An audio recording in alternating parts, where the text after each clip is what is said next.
Hello friends, this is Mrs. Dennis, and today we have chapter 3 of our story Rattenborough, and chapter 3 is titled Vertebrate or Invertebrate. So today you are going to be listening about some of the differences between vertebrates and invertebrates. So what you're going to listen for, some of the key concepts, some of the bold words, and the types of animals that are classified into these two separate categories. Now, scientists classify living things by different characteristics, such as what is on their skin, if they lay eggs or have live babies, how they feed their babies, and whether they are warm-blooded or cold-blooded. Friends, I want you to keep that in the back of your mind, warm-blooded and cold-blooded, because that's going to be important to us coming up really soon.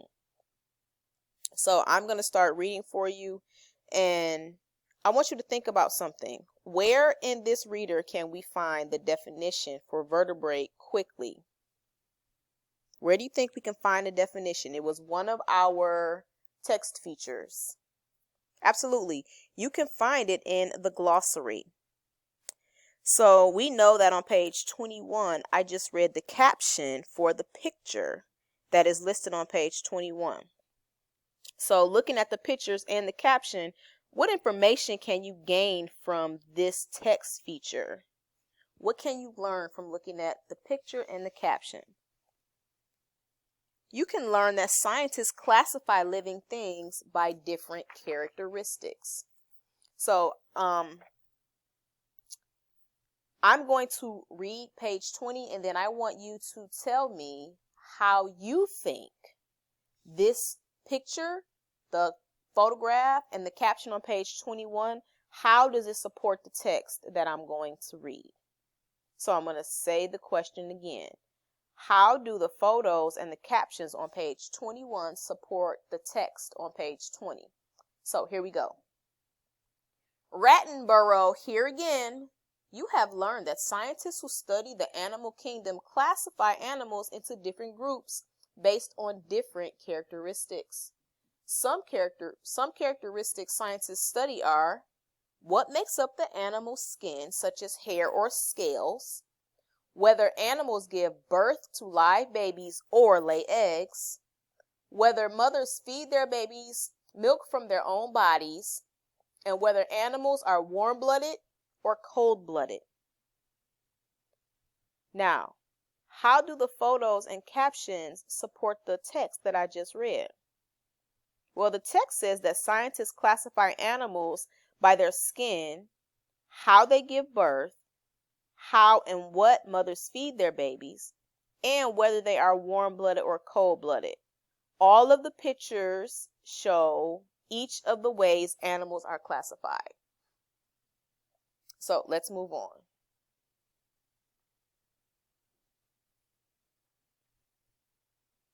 So now you have another photo and caption. So the caption reads, humans have a backbone and are classified as a vertebrate. Humans are classified as a vertebrate. You are a human. You are classified as a vertebrate. So let's read page 22. Another key characteristic that scientists study is whether animals have a backbone. Animals that have a backbone are called vertebrates. Humans are vertebrates. Place your hand on the back of your neck. Until you feel a lump. Now rub your hand up and down the middle of your back. Do you feel bumpy bones that run in a row down your back from your neck down to your waist? That's your backbone. Another name for your backbone is a spine. A backbone or spine wraps around and protects an important part of your body called the spinal cord. The spinal cord is a bundle of nerves. Messages travel up and down your spinal cord from your brain to other parts of your body. This is the way that your brain sends signals telling other parts of your body what to do. So friends, your spine is super duper important to your body. And yes, you have one.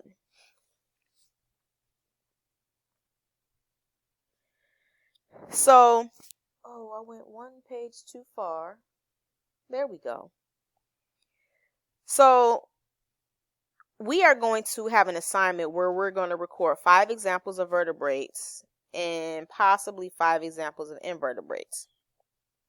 So we can't do it together because, of course, we're not in the classroom. So I'm going to put it as a Google assignment. So let me read this last page, and then we'll see what other information we can learn about vertebrates and or invertebrates. Many other animals also are vertebrates. All mammals, reptiles, fish, and birds have a backbone, so they are all vertebrates. They have some type of spinal cord too. Animals with a backbone come in all different shapes and sizes. Apes, rhinos, horses, rabbits, bats, and yes, rats and humans too are all mammals and vertebrates. Lizards, turtles, snakes, and crocodiles are reptiles and vertebrates. Huge sharks and tiny goldfish are also vertebrates. Small hummingbirds and large eagles are vertebrates too. There are many more animals that do not have a backbone. Animals without a backbone are called invertebrates. Insects are the largest group of the animal kingdom. Insects are also the largest group of invertebrates. Insects include flies, wasps, beetles, cockroaches, ladybugs, and butterflies. Other kinds of invertebrates include earthworms and spiders. Some interesting invertebrates live in the sea. Lobster, shrimp, and crabs do not have a backbone. The giant octopus is an invertebrate as well. Have you ever seen a jellyfish or a starfish? They are also invertebrates. So these animals do not have a backbone or a spinal cord.